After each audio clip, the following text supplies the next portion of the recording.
About something sweet and savory to celebrate fall. Carl Sanderfoot, the owner of New York Deli in Grand Chute, is here to make pork and apple turnovers. Hi, Carl. Hello. How are you?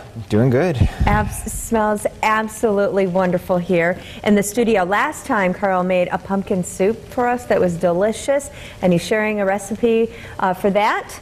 And also for this. What is this? What's going on? Well, this is a really nice accompaniment to the pumpkin soup. It's a light, easy to make sandwich. Okay. Sort of. We call it a pork and apple turnover, but if you kind of struggle with that, just think of pasties, you know. Oh, yeah. I mean, it's a savory meat pie, stuffed meat pie, basically. It's a stuffed meat pie.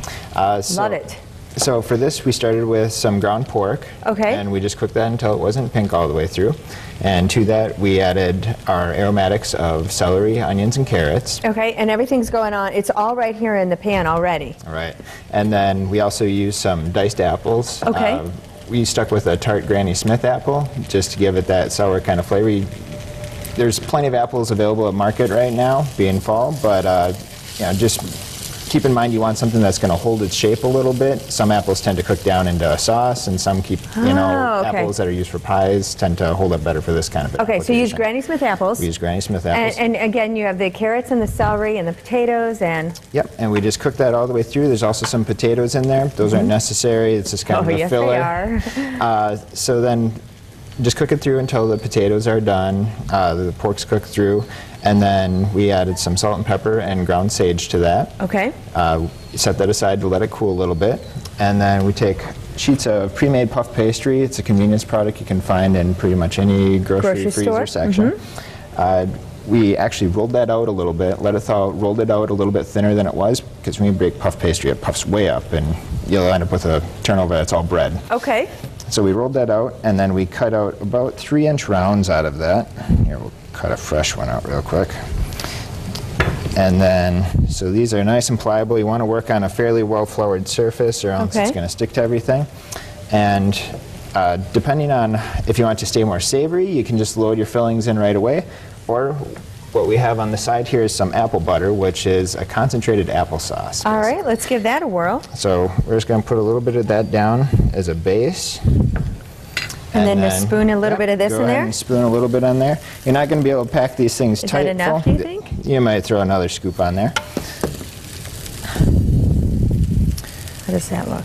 Is that too much? That's good.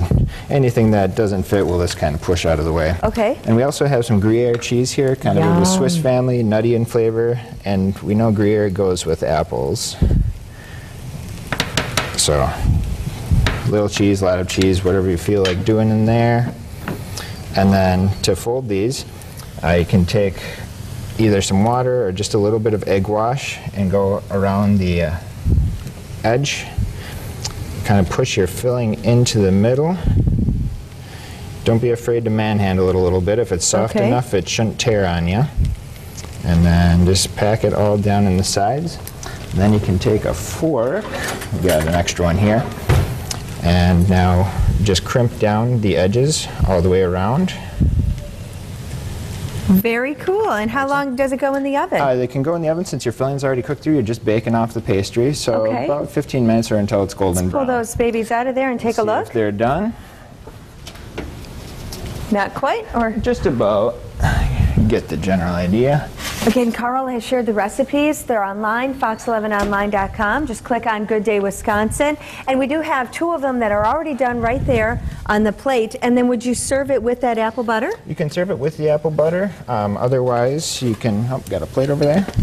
I'm just going to crack that open and let people take a look inside. It's gonna be pretty hot. Oh, that looks delicious. Well, we'll taste them in just a minute when they cool off. Sure. But again, there's the finished. What do you call it? Pork and apple turnovers. Thanks, Carl. You can find all sorts of great stuff at New York Deli in Grand Chute.